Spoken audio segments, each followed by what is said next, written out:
Colosenses 1, la grandeza de Jesucristo. A. Saludos y acción de gracias. 1-2, Pablo saluda a los cristianos en Colosas.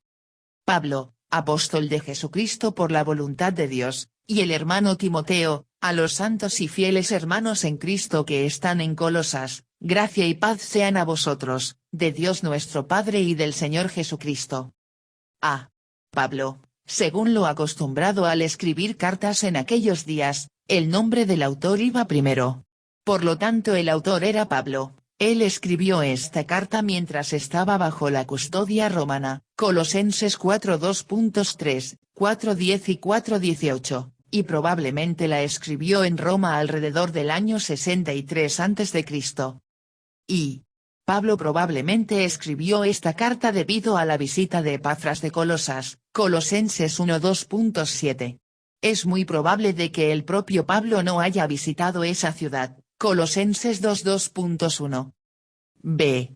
Apóstol de Jesucristo por la voluntad de Dios. Pablo estaba calificado para escribir esta carta de instrucción a los colosenses debido a que él era un apóstol, aun cuando él no los hubiera conocido personalmente. Y el significado literal de apóstolos es enviado, pero en un sentido más profundo denota a un portavoz autorizado por Dios, alguien a quien se le ha dado la comisión y el poder de actuar en su representación. Vaughan. Y el hermano Timoteo. Timoteo fue un honorable acompañante de Pablo, pero no fue un apóstol. A pesar de que Timoteo aparece en los saludos, aún no se ha entendido cómo que haya participado en la redacción de esta epístola. Se le ha considerado como el que hacía las anotaciones, o el escriba del apóstol. Clarke. C. A los santos y fieles hermanos. Cuando Pablo se dirigió a los santos, no hizo distinción entre unos cristianos y otros en la iglesia de los colosenses. Todo verdadero cristiano es un santo. Sin embargo, Pablo podría haber hecho una distinción en la frase, fieles hermanos. Podría referirse a aquellos que no habían abrazado las falsas enseñanzas que tanto preocupaban a Pablo en esta carta. D. Que están en Colosas. La ciudad de Colosas era quizás la ciudad más pequeña y menos importante a la cual Pablo hubiera escrito. Podría sorprendernos que Pablo haya puesto su atención en los cristianos de Colosas en un tiempo en el cual tenía muchas otras preocupaciones. Aún así, aparentemente pensó que la situación en Colosas era lo suficientemente importante como para captar la atención apostólica. Y Pablo les escribió porque había problemas entre los cristianos en Colosas, pero el problema doctrinal, en ocasiones descrito como la herejía de los colosenses, es difícil de describir de una manera precisa. Probablemente era una corrupción del cristianismo con connotaciones místicas y legalistas del judaísmo, quizás combinado con el gnosticismo temprano. Y el ambiente religioso del primer siglo era muy parecido al nuestro. Eran tiempos de mezclas religiosas, con personas que tomaban prestado un poco de esta religión y un poco de aquella religión. La única diferencia era que en el primer siglo uno se unía a un grupo que tomaba prestado. Ahora, en nuestra cultura moderna, es uno mismo el que toma prestado. Y, sea cual fuera el problema específico, Pablo pensó en la solución. Un mejor entendimiento de Jesús. Conocer al verdadero Jesús nos ayuda a mantenernos alejados de las imitaciones, no importa la presentación que tengan. En Colosas, la ciudad de Colosas ni siquiera es mencionada en el libro de los Hechos. Toda nuestra información bíblica acerca de esa iglesia proviene de esta carta y de algunas alusiones en la carta a Filemón. Y de estas fuentes aprendemos de que Epafras era el responsable de llevar el evangelio a los colosenses, Colosenses 1:2.6-7. Él era procedente de esa ciudad, Colosenses 4:12, y también llevó el mensaje a los pueblos vecinos en el valle del Ico, como Hierápolis y la Odisea, Colosenses 4:13. Y quizá el mismo Epafras escuchó el evangelio cuando Pablo estuvo en Éfeso. Mientras Pablo discutía cada día en la escuela de Tiranno, todos los habitantes de Asia oyeron la palabra del Señor, Hechos 19:10. No sería una sorpresa si algunas personas de Colosas escucharan del Evangelio en ese tiempo. Y Históricamente, Colosas fue una ciudad próspera y famosa por su fabricación de tintas, así como otras ciudades de esa región. Sin embargo, para los tiempos de Pablo, la gloria que tuvo como ciudad estaba en declive. Y Adam Clarke añade un comentario interesante, que esta ciudad pereció por un terremoto, después de un corto tiempo de que esta carta fue escrita. De esto da testimonio Eusebio. Tácito también menciona este terremoto, el cual ocurrió alrededor del año 60 de c.F. Gracia y paz sean a vosotros, de Dios nuestro Padre y del Señor Jesucristo. El saludo de Pablo era familiar pero corazón. La gracia es la buena voluntad incondicional de Dios hacia los hombres y mujeres, la cual se expresa de manera decisiva en la obra redentora de Cristo. Bruce. Y esta carta, llena de amor y preocupación, escrita a una iglesia que Pablo no había plantado ni visitado, muestra el poder del amor cristiano. Pablo no necesitaba ver o conocer directamente a estos cristianos para amarlos y preocuparse por ellos. 2. 3. El hábito de oración de Pablo por los colosenses. Siempre orando por vosotros, damos gracias a Dios, Padre de nuestro Señor Jesucristo. Siempre orando por vosotros, a pesar de que Pablo no conocía a la gran mayoría de ellos, los cristianos de Colosas estaban en la lista de oración de Pablo. Oraba por ellos no solo a menudo, sino siempre. B. Damos gracias. Cuando Pablo oraba por los colosenses, lo hacía lleno de gratitud. Quizá aquellos que oran más terminan teniendo más razones para agradecer a Dios. 4.8. El porqué de la gratitud de Pablo. Habiendo oído de vuestra fe en Cristo Jesús, y del amor que tenéis a todos los santos, a causa de la esperanza que os está guardada en los cielos, de la cual ya habéis oído por la palabra verdadera del Evangelio, que ha llegado hasta vosotros, así como a todo el mundo, y lleva fruto y crece también en vosotros, desde el día que oísteis y conocisteis la gracia de Dios en verdad, como lo habéis aprendido de Epafras, nuestro consiervo amado, que es un fiel ministro de Cristo para vosotros, quien también nos ha declarado vuestro amor en el Espíritu. Habiendo oído, Pablo estaba agradecido por su fe en Cristo Jesús y su amor por todos los santos. Una fe genuina en Jesús siempre llevará como compañero a un verdadero amor por el pueblo de Dios. B. A causa de la esperanza, Pablo estaba agradecido por la esperanza que les estaba guardada en los cielos. Él estaba agradecido cuando tomaba en consideración el destino de los cristianos de Colosas. Y hemos de notar la familiar tríada de fe, esperanza y amor. Estas no eran solamente ideas teológicas de Pablo, esta tríada dominaba su pensamiento cristiano. C. De la cual ya habéis oído por la palabra verdadera. Pablo estaba agradecido de que su destino eterno fuera afectado por la verdad del Evangelio, traída por Epafras, como lo habéis aprendido de Epafras. Y Epafras es descrito como un fiel ministro de Cristo para vosotros. Esto no significaba que Epafras era superior a los otros cristianos en Colosas. La palabra ministro no significa superior, significa uno que sirve. D. Y lleva fruto. Pablo estaba agradecido de que el Evangelio estaba llevando fruto por todo el mundo, aun cuando Pablo estaba en una prisión romana. Y la frase a todo el mundo era una hipérbole legítima, ya que el Evangelio se estaba esparciendo por todo el Imperio romano. Robertson. Y la doctrina del Evangelio es representada como un viajero, que tiene el objetivo de visitar todo el mundo habitable. Tan rápido es este viajero en su camino, que ya casi ha terminado de visitar todos los países bajo el dominio romano, y seguirá viajando hasta que haya proclamado su mensaje a toda persona, toda tribu, toda nación y toda lengua. Clarke. B. La oración de Pablo por los cristianos colosenses. 1. 9:11, Pablo intercede ante Dios por los colosenses.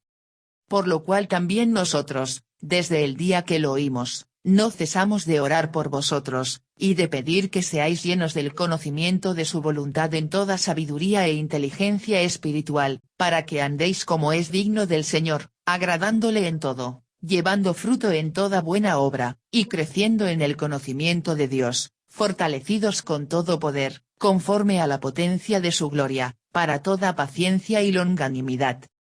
A. Y de pedir que seáis llenos del conocimiento de su voluntad. En primer lugar, Pablo oraba para que ellos fueran llenos del conocimiento de su voluntad, informados a través de una inteligencia espiritual verdadera. Conocer a Dios y lo que Él requiere de nosotros es nuestra primera responsabilidad. Y, si tú lees esta carta de principio a fin, observarás que Pablo alude frecuentemente al conocimiento y a la sabiduría.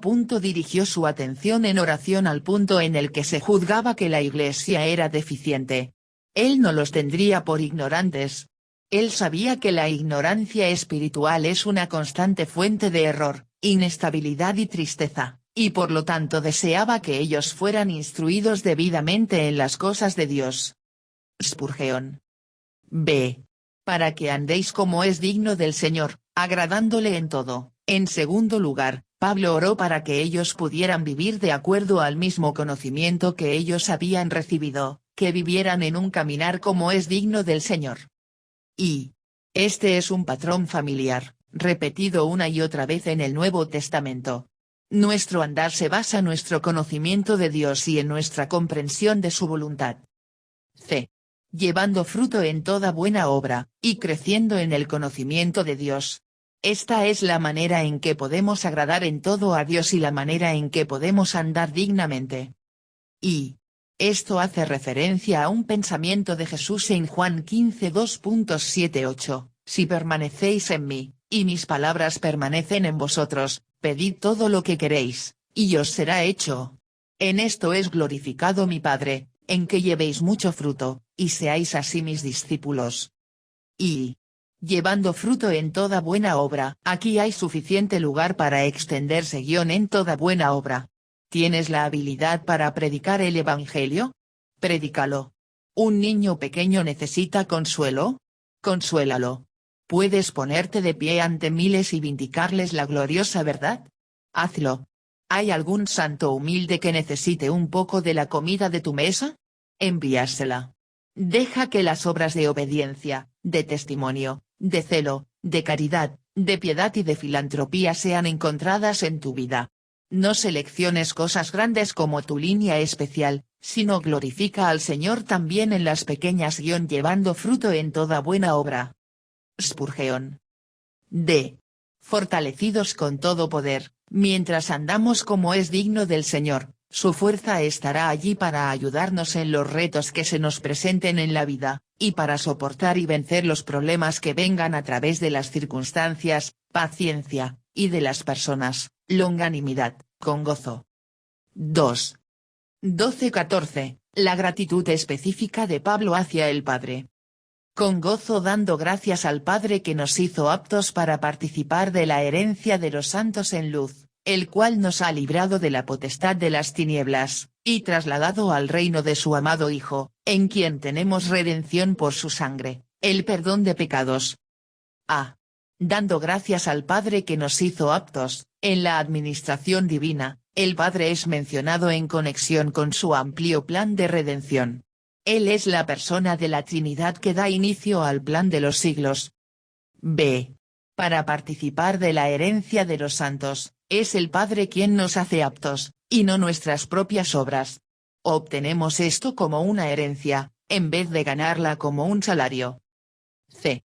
El cual nos ha librado de la potestad de las tinieblas. Los cristianos han sido librados del dominio de Satanás. La palabra da a entender que fue un rescate hecho por un poder soberano. Y otro lugar donde se usa esta misma frase para potestad de las tinieblas es en Lucas 22:53, en donde Jesús habló de las tinieblas que rodean su arresto y pasión en los mismos términos. Estas palabras se refieren a las siniestras fuerzas que marchaban en su contra para un decisivo combate en el reino espiritual. Bruce. Y la potestad de las tinieblas puede ser vista en sus efectos, y para aquellos que han sido librados. De la potestad de las tinieblas estos efectos debieran ser cada vez menos evidentes en la vida. Punto centrado. La potestad de las tinieblas nos aletarga. Punto centrado. La potestad de las tinieblas es hábil para ocultar. Punto centrado. La potestad de las tinieblas aflige y deprime al hombre. Punto centrado. La potestad de las tinieblas nos puede fascinar. Punto centrado. La potestad de las tinieblas da valentía a algunos hombres. Y, amados, nosotros aún somos tentados por Satanás, pero ya no estamos bajo su poder, tenemos que luchar contra él, pero ya no somos sus esclavos. Él no es nuestro rey, él no tiene derecho sobre nosotros no le obedecemos, nosotros no escucharemos a sus tentaciones. Spurgeon. D. Y trasladado al reino de su amado Hijo, de acuerdo con Barclay, la palabra traducida como trasladado tiene un significado especial en el mundo antiguo. Cuando un imperio conquistaba a otro, la costumbre era tomar a la población del imperio derrotado y trasladarla por completo a la tierra del conquistador. Es en este sentido que Pablo dice que hemos sido trasladados al reino de Dios. Todo lo que tenemos y todo lo que somos le pertenece a Él. Y su amado Hijo es una forma hebrea de decir el amado Hijo de Dios. En quien tenemos redención por su sangre lleva la idea de redención mediante un rescate legal. El precio de nuestra libertad fue pagado por la sangre de Jesús. Y esta es una razón por la cual el declarar la sangre de Jesús, en un sentido correcto, no en un sentido mágico o supersticioso, tiene un gran significado en la guerra espiritual. Muestra el recibo de nuestra compra legal como gente redimida. Y una de las grandes preguntas difíciles de la teología es, ¿a quién se le pagó el precio? Algunos dicen que fue Dios quien recibió el precio del rescate, pero éramos prisioneros del reino de Satanás. Otros dicen que fue Satanás quien recibió el precio del rescate, pero, ¿qué le debe Dios a Satanás? Esta pregunta probablemente solo extiende la metáfora demasiado lejos. El perdón de pecados, la palabra traducida como perdón viene de la antigua palabra griega aphesis, la cual se refiere literalmente a enviar lejos. Nuestro pecado y nuestra culpa es enviada lejos por lo que Jesús hizo en la cruz por nosotros. Y, por lo tanto, habla de la remoción de nuestros pecados de nosotros, para que ya no haya barreras que nos separen de Dios. Vaughan. 3. 15-20. La meditación de Pablo sobre la persona y la obra de Jesús. Él es la imagen del Dios invisible, el primogénito de toda creación. Porque en él fueron creadas todas las cosas, las que hay en los cielos y las que hay en la tierra, visibles e invisibles, sean tronos, sean dominios, sean principados, sean potestades, todo fue creado por medio de él y para él. Y él es antes de todas las cosas, y todas las cosas en él subsisten, y él es la cabeza del cuerpo que es la Iglesia, el que es el principio, el primogénito de entre los muertos, para que en todo tenga la preeminencia, por cuanto agradó al Padre que en él habitase toda plenitud, y por medio de él reconciliar consigo todas las cosas, así las que están en la tierra como las que están en los cielos, haciendo la paz mediante la sangre de su cruz. Pablo empezó dándole gracias al Padre por su plan de redención, Colosenses 1:12. Pero él no podía hacer eso sin pensar también en el Hijo, quien es el gran Redentor. Y muchos eruditos piensan que Colosenses 1:2.15-20 vino de una poesía o de un himno de la Iglesia primitiva, el cual describía lo que los cristianos creían acerca de Jesús. Esto es muy posible, pero no se puede comprobar de una ni de otra manera. Él es la imagen del Dios invisible, la palabra traducida como imagen, del antiguo griego eikon, expresaba dos ideas. Punto centrado: semejanza, como en la imagen de una moneda o el reflejo en un espejo. Punto centrado: manifestación, en el sentido de que Dios se revela plenamente en Jesús. Y si Pablo hubiera querido decir que Jesús era meramente similar al Padre, hubiera utilizado la antigua palabra griega homoioma, la cual habla meramente de apariencia similar. La palabra más fuerte que se usa aquí prueba que Pablo sabía que Jesús es Dios así como Dios el Padre es Dios. Esto significa que Jesús es el sello mismo de Dios el Padre. Robertson. Y Dios es invisible, Lo cual no significa meramente que no puede ser visto por nuestros ojos materiales, sino que Él es incognoscible. En el Cristo exaltado, el Dios incognoscible se hizo conocido. Vea que. Y. Según Barclay, el antiguo judío filósofo Filo equiparó el eikon de Dios con el logos. Pablo utilizó esta importante y significante palabra con un gran propósito. C. El primogénito de toda creación, primogénito, de la antigua palabra griega prototokos, puede describir prioridad en el tiempo o supremacía en importancia de rango. Como Pablo la usó aquí, probablemente tenía ambas ideas en mente, con Jesús existiendo antes de todas las cosas creadas y con Jesús siendo de un orden supremamente diferente a todas las cosas creadas. Y. Primogénito se usa para Jesús en Colosenses 1:18, Romanos 8:29, Hebreos 1:2.6 y Apocalipsis 1:15. Y. De ninguna forma el título de primogénito indica que Jesús es menos que Dios. De hecho, los antiguos rabinos llamaban al mismo Yahvé el primogénito del mundo, Rabino Bechai, citado en Lichtfot. Los antiguos rabinos utilizaban la palabra primogénito como un título mesiánico. Dios dijo, así como hice de Jacob un primogénito, Éxodo 4:22, así también haré al rey Mesías un primogénito, Salmos 89 2.28. R. Nathan en Semot Rabba, citado en Lightfoot. Y. El uso de esta palabra no muestra lo que Ario argumentaba, que Pablo consideraba a Cristo como una criatura como toda la creación. Es más bien la fuerza comparativa, superlativa, de protos la que es usada. Robertson. Y.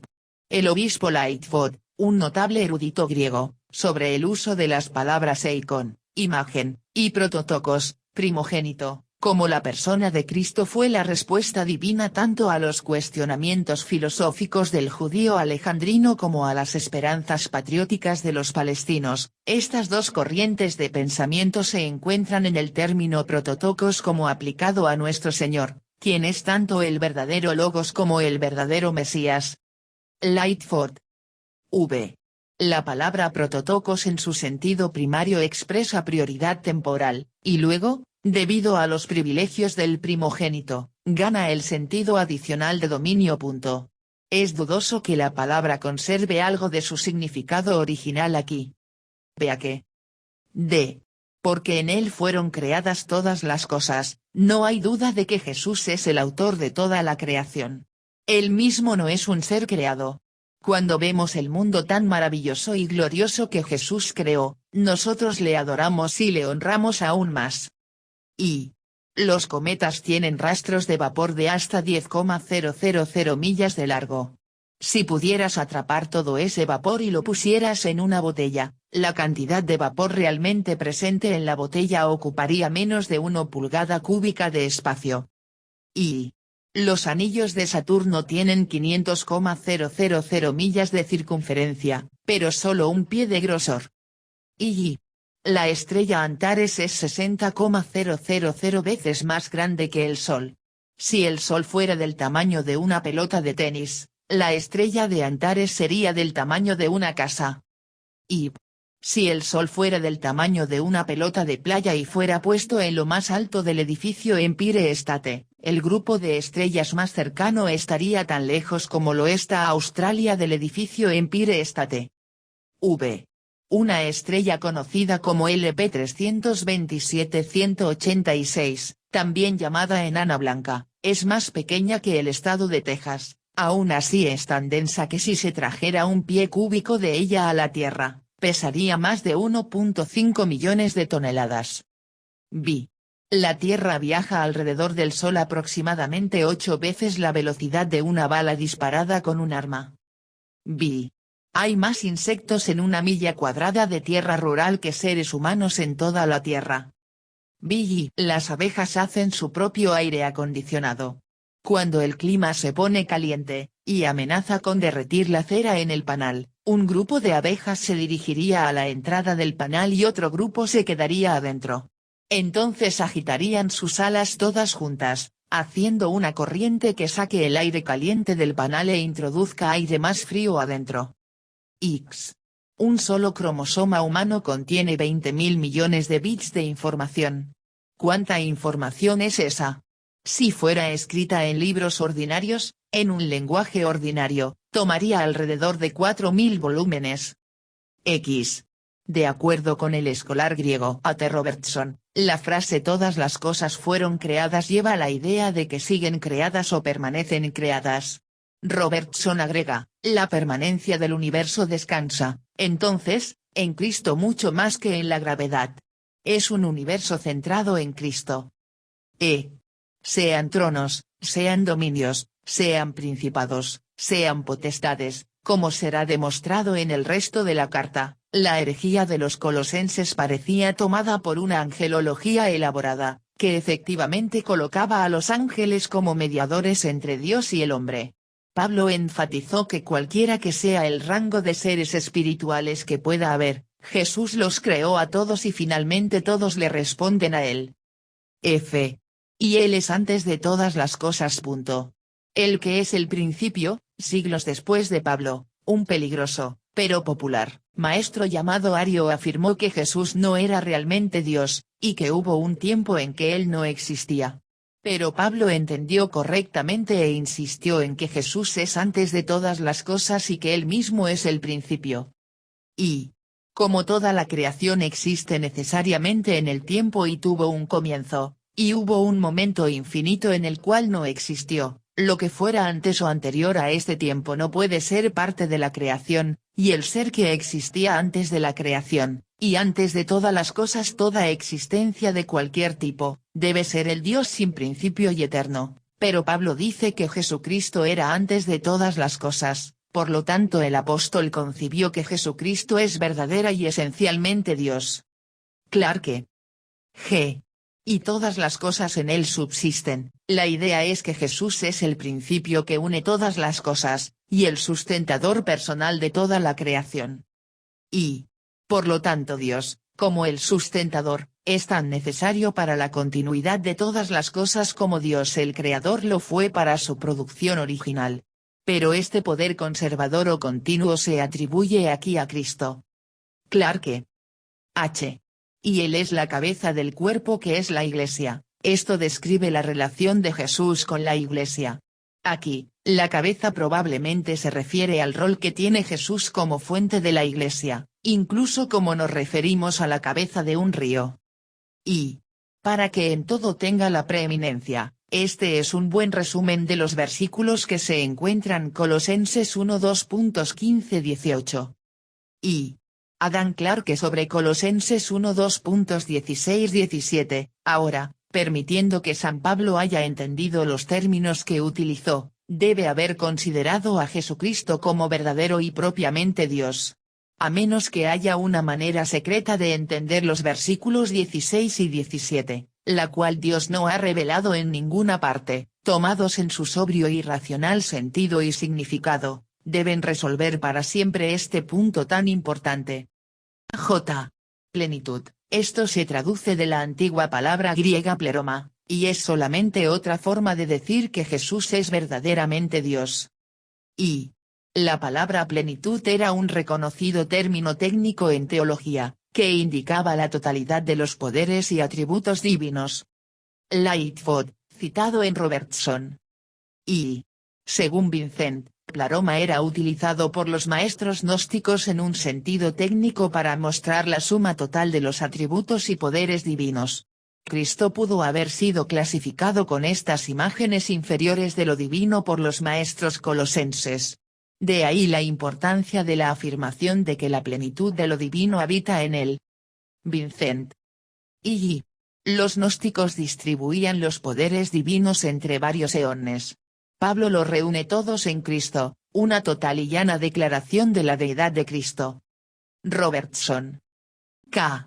Por cuanto agradó al Padre que en él habitase toda plenitud, la antigua palabra griega para habitase es usada aquí en un sentido de habitar permanentemente.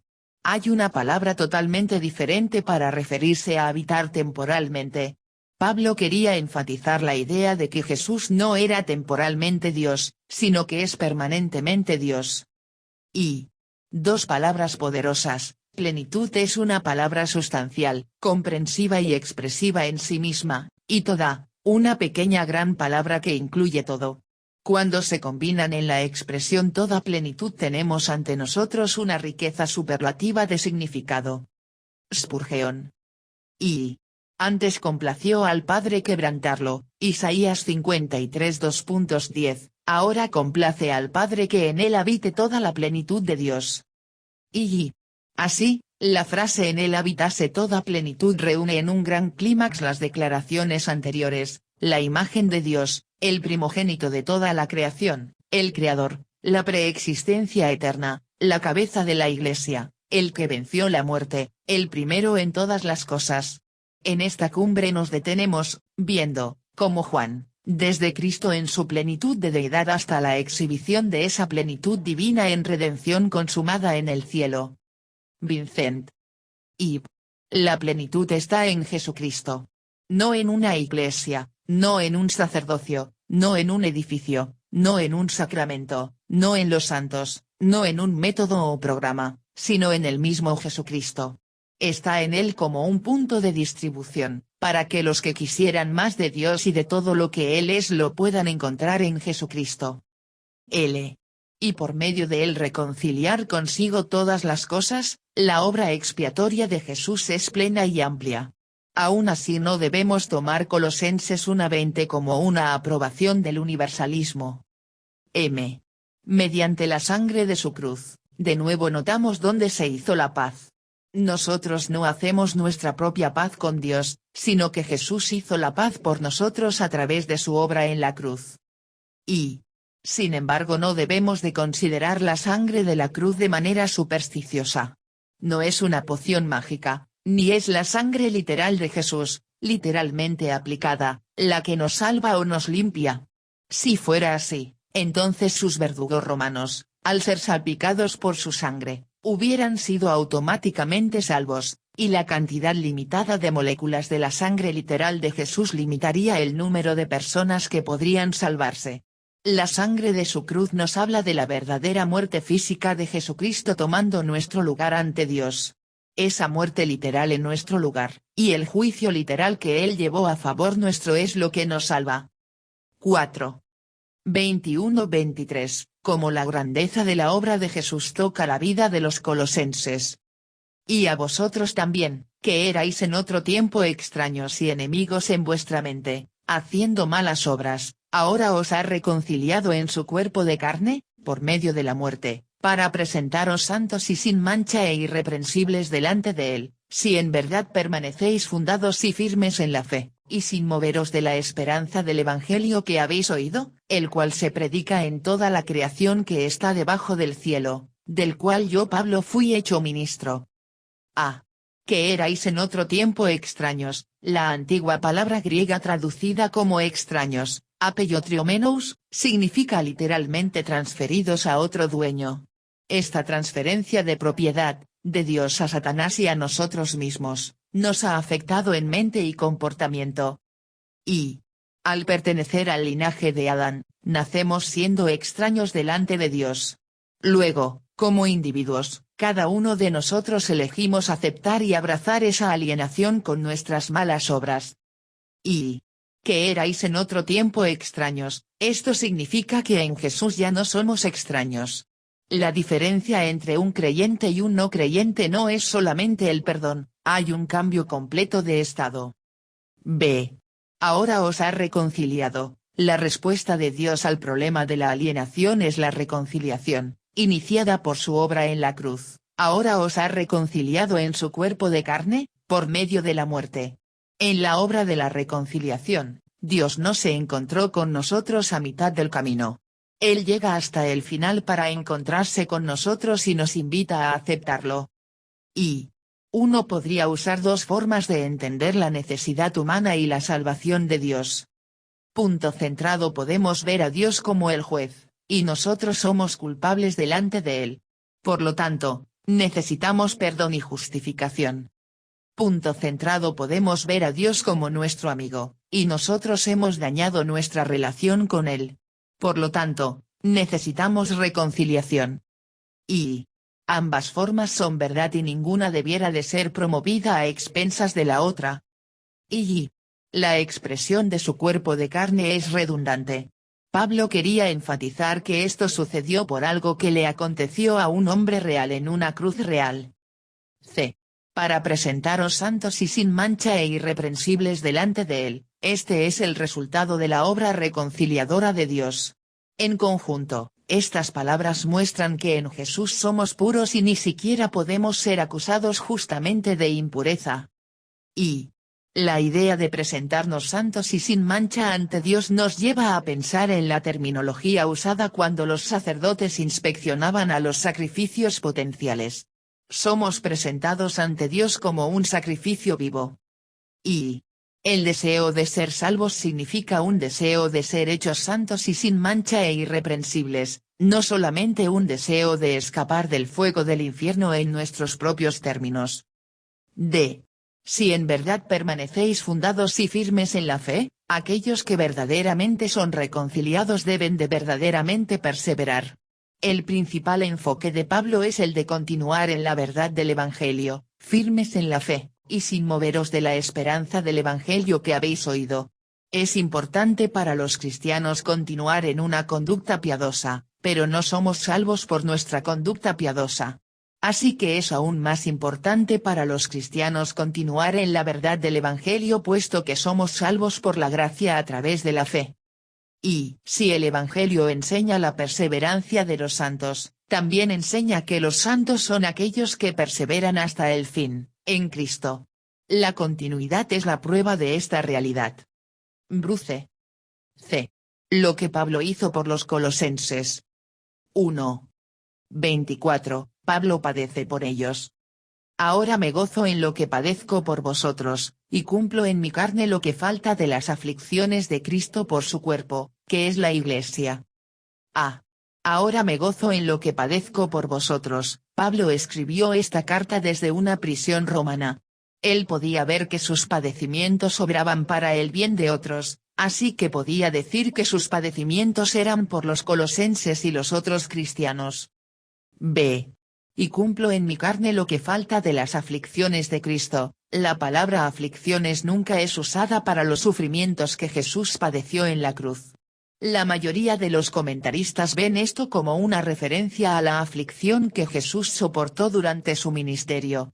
Estas aflicciones aún no están completas, y en este sentido Jesús todavía sufre mientras ministra a través de su pueblo. Y Pablo no atribuye valor expiatorio alguno a sus propios sufrimientos por la Iglesia. Robertson. Y el término aflicciones de Cristo nunca es asociado con el sufrimiento redentor de Jesús en la cruz. Habla, más bien, del sufrimiento del ministerio que Pablo soporta porque representa a Jesucristo. Lane. C. Por su cuerpo, que es la Iglesia. Pablo no sufrió por sí mismo en la manera en que lo hubiera hecho un ascético. Más bien, sufrió por el bien del cuerpo de Cristo. Y los ascéticos se enfocan en su santidad, en su crecimiento espiritual y en su perfección. Pablo siguió las pisadas de Jesús y fue una persona centrada en otros. Pablo encontró santidad, crecimiento espiritual y madurez cuando buscó estas cosas para los demás.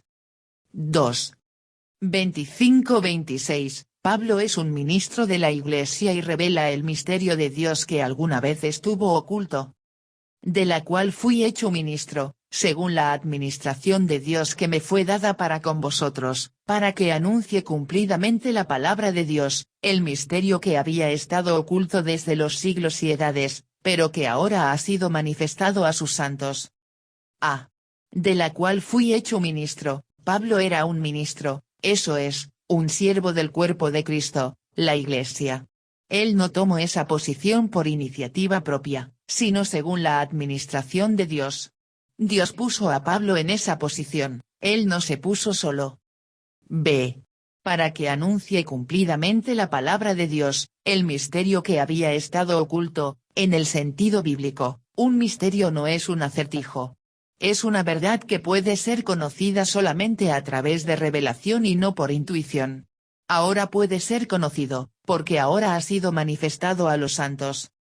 Y oculto desde los siglos y edades. Esto nos recuerda que hay aspectos sobre el plan de Dios que no fueron revelados con claridad en el Antiguo Testamento. El misterio específico al cual Pablo se refiere aquí trata con muchos aspectos de la obra de Jesús en su pueblo, pero especialmente el plan de la Iglesia, hacer un solo cuerpo de entre judíos y gentiles, tomados del tronco de Israel, sin embargo, no Israel. Y el misterio es este, que Dios había diseñado el ofrecer a los gentiles los mismos privilegios que a los judíos, y hacerlos su pueblo, los cuales no eran su pueblo. Esto es lo que Pablo quería decir por misterio, vea Efesios 3:2.3, etc. Clarke. 3. 27, parte del misterio, que Jesús realmente moraría en los creyentes. A quienes Dios quiso dar a conocer las riquezas de la gloria de este misterio entre los gentiles, que es Cristo en vosotros, la esperanza de gloria. A. Este misterio entre los gentiles, que es Cristo en vosotros, la maravilla y la gloria del Jesús que permanece y mora en nosotros no fue revelada con claridad en el Antiguo Testamento, especialmente que Él moraría en los gentiles. Por lo tanto, este aspecto de la obra de Jesús en su pueblo era un misterio que no fue revelado hasta el tiempo de Jesús y de los apóstoles. Y esta es la maravilla suprema para Pablo, que Dios haya incluido a los gentiles en su gracia redentora. Robertson. Y esto significa que Dios es revelado a nosotros en Jesús. Los teólogos clásicos usan el término Deus absconditus para referirse al Dios oculto, el Dios que no puede ser visto o conocido con claridad. El término teológico en latín Deus revelatus se refiere al Dios revelado. En Jesús, el Deus absconditus se ha vuelto el Deus revelatus. B. Cristo en vosotros, la esperanza de gloria. Esta es la esperanza de gloria de los cristianos. No es nuestro arduo trabajo ni nuestra devoción a Dios, ni el poder de nuestra propia espiritualidad. En cambio, es la presencia permanente de Jesús, Cristo en vosotros. 4. 28-29, el lema de Pablo para el ministerio apostólico. A quien anunciamos, amonestando a todo hombre, y enseñando a todo hombre en toda sabiduría, a fin de presentar perfecto en Cristo Jesús a todo hombre, para lo cual también trabajo, luchando según la potencia de Él, la cual actúa poderosamente en mí. A quien anunciamos, este era el enfoque de la predicación de Pablo. Él no predicaba de sí mismo, ni de sus opiniones, ni siquiera sobre un montón de historias entretenidas. Él predicaba de Jesús. B. Amonestando a todo hombre, y enseñando a todo hombre en toda sabiduría, Pablo quería todo el Evangelio para todo el mundo. Él no se detendría en ningún área, era para todo hombre, y él la presentó en toda sabiduría.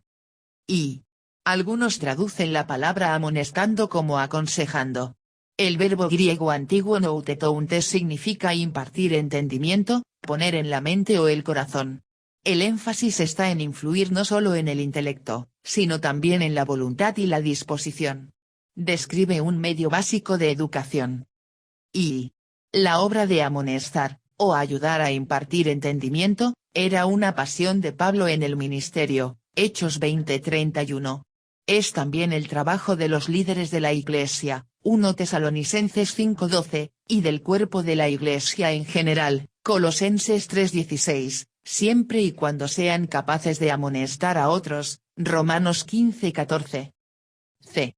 A fin de presentar perfecto en Cristo Jesús a todo hombre, la meta del ministerio de Pablo era traer a la gente a la madurez en Cristo, y no que dependieran de él.